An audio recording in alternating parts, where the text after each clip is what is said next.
You've swooned over Matthew McFadden doing that hand thing, and Johnny Flynn throwing himself to the floor in his shirt sleeves. Your heart fluttered when Alan Rickman begged for a way to help Kate Winslet. Give me an occupation, Miss Dashwood, or I shall run mad. And at the line, you have consumed me. I am half agony, half hope. And you are looking for another Austen to scratch that original Regency romance itch. So you try reading Mansfield Park, and it doesn't go quite as you would expect. Mansfield Park is considered by many to be Jane Austen's most unsatisfying book, even more so than the straight-up parody that is Northanger Abbey, which, though it is a more niche prospect, does still have its devotees. Mansfield Park lets in glimpses of that less than lovely side of the Regency era, from Sir Thomas's slave plantations in Antigua to the classist way in which Austen discusses Fanny's family back in Portsmouth compared to the riches of Mansfield Park, which do leave a sour taste in our mouths.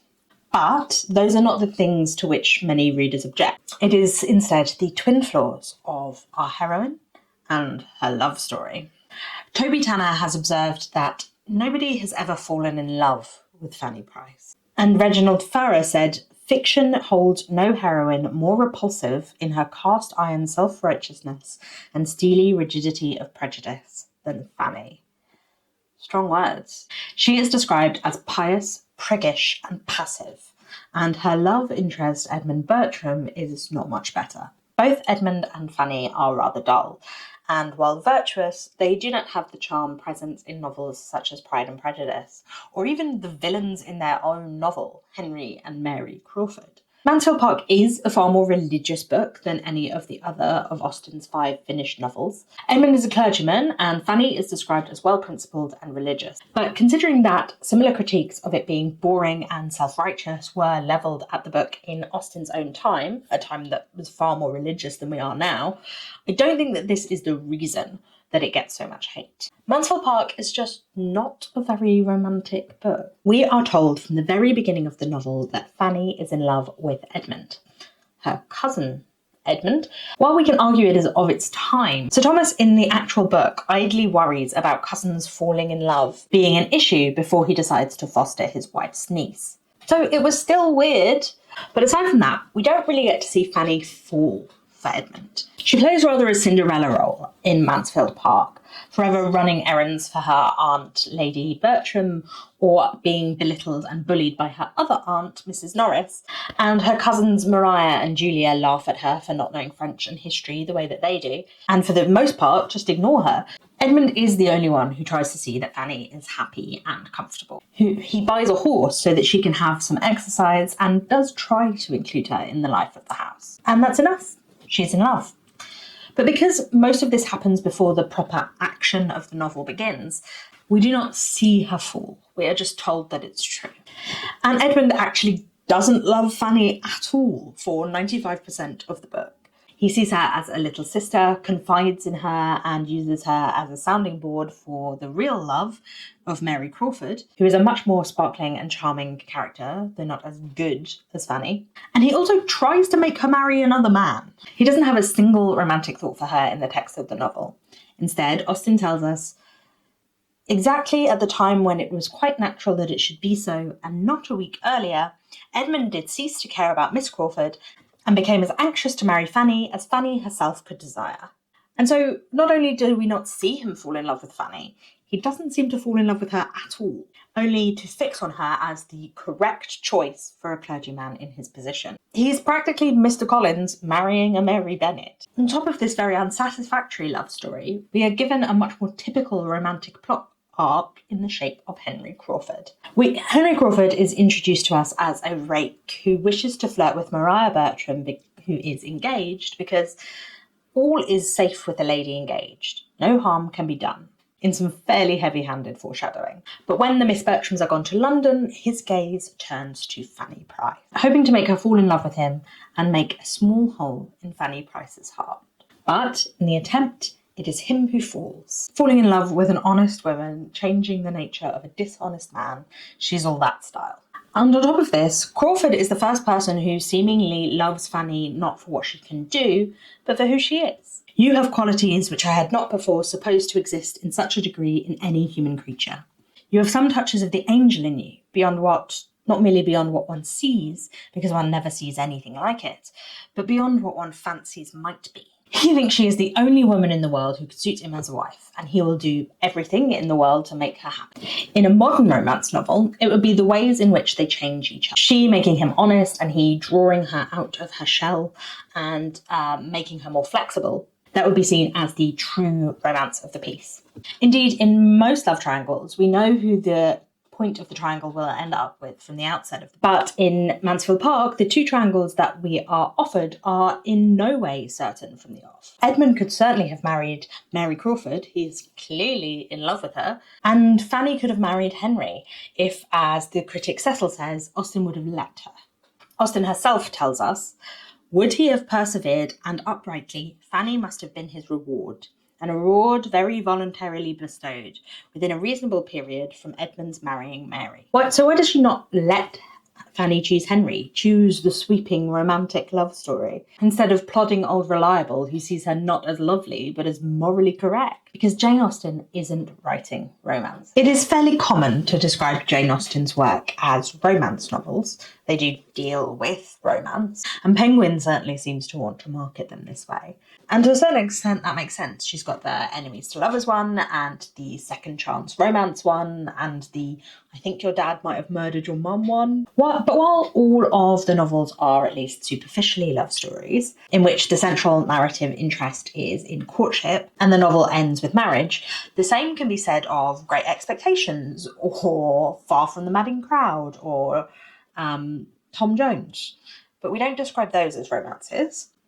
Wonder why? Courtship and marriage conventions provide a framework for many classic authors, concentrating the scope of the novel on the domestic and interpersonal, and allowing for a critique of a culture wherein this ending is the only one allowed for women, and a critique of the relationships themselves. I know that some contemporary romance novels do touch on topics outside of the romantic relationship at the centre of the plot, but a critique of the constraints of the relationship and of the romance novel itself is not that common. By saying that Jane Austen isn't writing romances, I'm also not saying that she is superior to them, just that there is more to be read into her novels than may appear at a stereotypical first glance. And I think that that more is most strikingly clear in Mansfield Park. One of the things Jane Austen is famous for is her use of irony. None of her characters are to be read straight. Instead, all are being lightly mocked by a narrative voice that says one thing and means its exact opposite. She uses irony as a comic method of exposing social follies and hypocrisies. Whilst in some other of her novels, the verbal wit is more striking, in Mansfield Park, it is the entire narrative, which suggests that the professed motivations and feelings of our characters may indeed be the opposite. And so while we are supposed to sympathise with our poor put-upon Cinderella in the shape of Fanny Price, there are also suggestions that not all is as it seems. Often critics have said that the failure of the novel is in the narrative agreement with the pious judgment of Fanny Price. Fanny is one of the only Austen heroines who doesn't have to learn that she was wrong over the course of the novel and make a change. The other being Anne Elliot, who already knows she was wrong in the past and has made a change before the novel begins. Fanny is right about the ill judgment of performing a play, right that Mr. Crawford would never be able to make her happy, and right that Mary Crawford is not worthy of Edmund Bertram. But while it is true that she is judging correctly, her motivations are not always as pious and selfless as they may at first glance appear. In the passage in which Edmund describes Mary and Fanny as two of the dearest objects he has on earth, Fanny falls into a misery, declaiming, "But he was deceived in her. He gave her merits which she had not. Her faults were what they had ever been," seemingly judging Mary in a way that proves true by the end of the novel. For though she has absolutely no involvement in her brother's seduction of a married woman, she only calls it a folly, and therefore is exactly as wrong as he is. Fanny's judgment in this moment is shown, however, not to be merely the heroism of principle, but based on many of the feelings of youth and nature.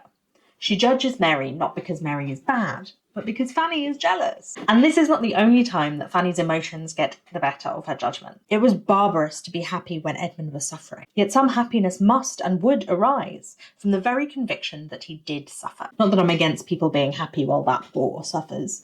The narrative also shows us that Fanny is actually a bad judge of character when her affection is involved. And it is kind of this poor judgment and self-deceit which makes the ending of the novel unsatisfactory. While on many of the major plot points, Fanny's judgment proves to be correct, it is also shown to us again and again that affection blinds her to the sins of others, just as jealousy had made those sins more acute, as I said just a minute ago. Fanny says, "If any one faculty of our nature may be called more wonderful than the rest, I do think it is memory. There seems something more speakingly incomprehensible in the powers, the failures, the inequalities than in any other of our intelligences. Fanny's memory is where her foibles lie." When Mr. Crawford returns to Mansfield Park after the Miss Bertrams have left, Fanny meets him again.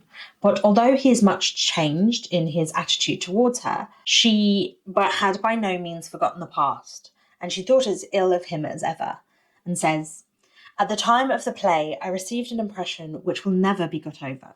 Her memories of that time are fixed, and there will be no changing of them. But when it comes to the Bertrams, all previous slights and hardships are nowhere in mind. She says of the parsonage where she and Edmund end up that it grew thoroughly perfect in her eyes as everything else, within the view and the patronage of Mansfield Park, had long been. And although we as readers have been witness to the abuse that she suffers at the hands of Mrs. Norris, who reprimands her in front of everyone by reminding her of who and what she is, sounding very much like Lady Catherine de Bourgh, and we have seen her being bullied by Maria and Julia and the fear she has of Sir Thomas, Fanny says though she has been misunderstood, her feelings disregarded, and her comprehension undervalued, though she has known the pains of tyranny, of ridicule and neglect, yet almost every recurrence of either had led to something consolatory, and the whole was now so blended together, so harmonised by distance, that every form of affliction had its charm. And herein we see her hypocrisy. Though the Crawfords,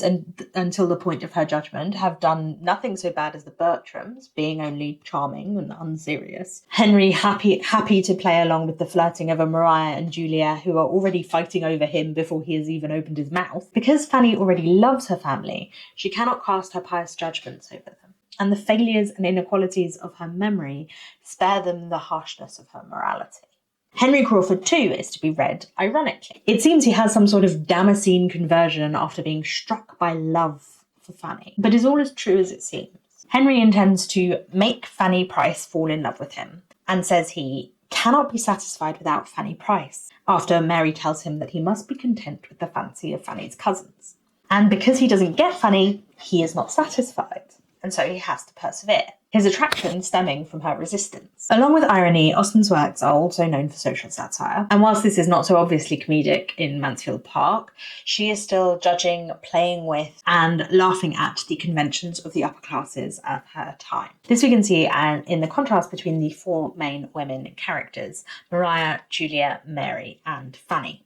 Particularly between Mary and Fanny, as Austen takes aim at the idea of what it means to be an accomplished woman and the merits of the education offered to women at the time, as well as the opposing virtues of piety and charm.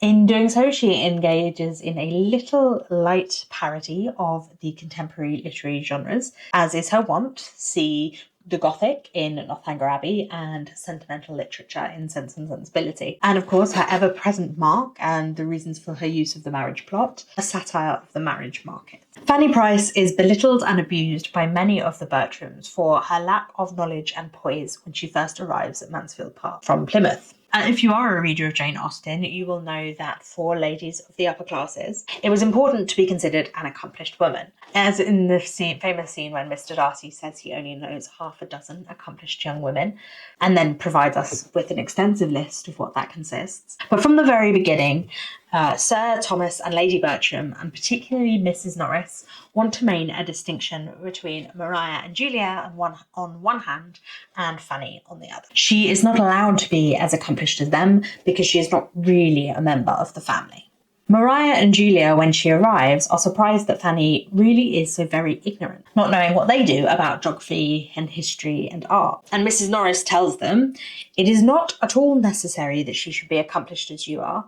On the contrary, it is much more desirable that there should be a difference. But while they have had all of the education that money can buy, what they lack is self-knowledge, generosity, and humility. And this is what will ultimately lead to their downfalls. Austen is calling attention to the artificiality of the convention that young women by the age of 16 or 17 can be skilled in music, history, languages, art, and music, and still have had time for serious reflection needed to be morally self-aware. More clearly juxtaposed even than this are the characters of Fanny Price and Mary Crawford, two sides of the triangle vying for Edmund Bertram's affection.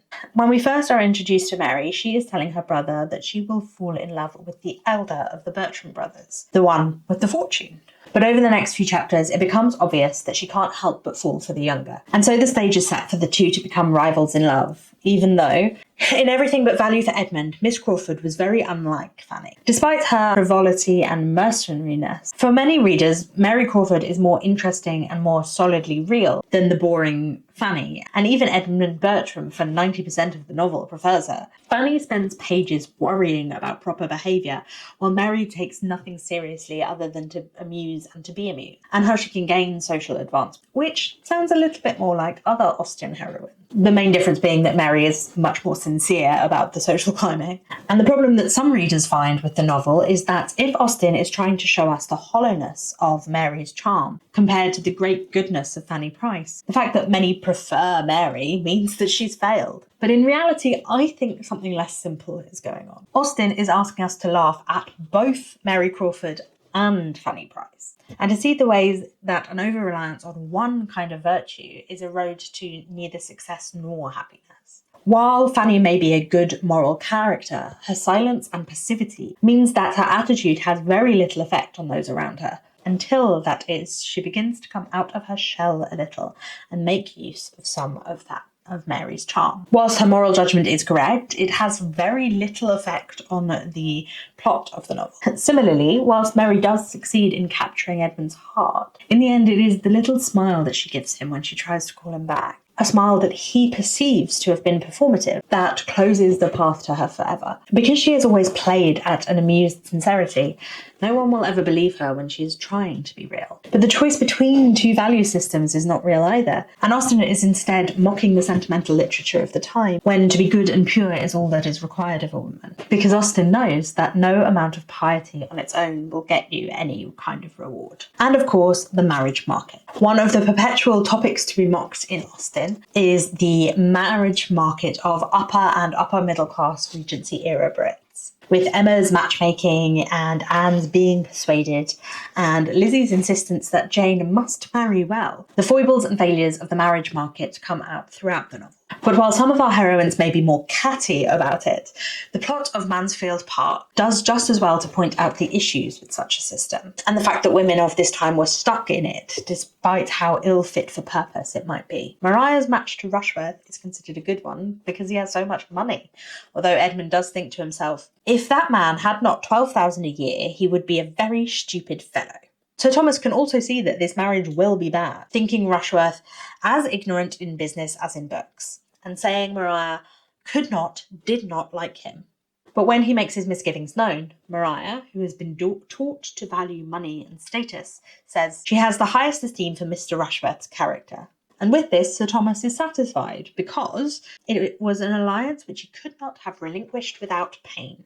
While he seems to believe happiness should not be sacrificed, he would still rather have a stupid but well-connected son-in-law, and so he doesn't push too hard. And this shallowness in terms of the marriage mart is what leads to the downfall of Maria Bertram, and indeed of her sister Julia, who elopes, which becomes a less desperate business than he had considered at first when Sir Thomas discovers Mr. Yates' estate rather more and debts rather less than he had feared. In this way, Fanny is more like the other Austen heroines than it appears at first glance. And much more rebellious too, for she goes against the wishes of an uncle that we have been shown she really feared, as well as the cousin that she truly loves, in refusing to make what would have been considered in the eyes of the marriage market the correct choice and marry Henry Crawford. He is rich, he is charming, he is devoted to her in that moment. What more could a poor Cinderella want? But what Fanny wants is Edmund. And this, combined with her horror at the sight of her engaged cousin flirting with Mr. Crawford during the play, is what leads her to refuse the proposal. Although not go as far as to implicate her cousin and tell her uncle why, which moral action might have prevented Maria's tragedy, but Fanny is a passive character. Fanny is far more romantic with a capital R than those around her. And as a critic of the moral flaws of those around her, we can see how she is also critiquing the gentry's way of life. It is here that we can see Sir Thomas critiques her in ways which we as the reader see as the exact opposite of Fanny's character, as we understand her. I had thought you particularly free from the willfulness of temper, self-conceit, and every tendency to that independence of spirit which prevails so much in modern days, even in young women, and which in young women is offensive and disgusting beyond all common offence. But you have now shown me that you can be willful and perverse, that you can and will decide for yourself, without any consideration or deference. Ironic though it is also testament to Fanny's rebellion, her horror at the ambition and mercenariness shown by the other characters. Even Edmund, who says that he would rather Mary reject him for his lack of money than for his profession, because he understands why no one would want to marry a poor man. Fanny's rejection of Sir Thomas's marriage arrangements becomes then a means of discrediting the marriage market as a typical gentry institution that calls for revision. But with all this being true, why is it that Mansfield Park feels for many readers to be so unsatisfactory and so unromantic? Why would readers prefer that Fanny marry Henry Crawford and make a bolder and more interesting choice? Why does Cinderella's persistent and undying love for her man and her eventual capturing of the prince's heart not fulfill the promise of such a storyline? Because I think this is Austen's design. She knows that her marriage plot requires a marriage at the end, and so she hands us one, even if this feels emotionally empty for us. She is critiquing not only the culture in which she lives, but the culture which that produces. She's lining up the overused literary conventions of the sentimental novel and sending them off with a few perfunctory lines. She refuses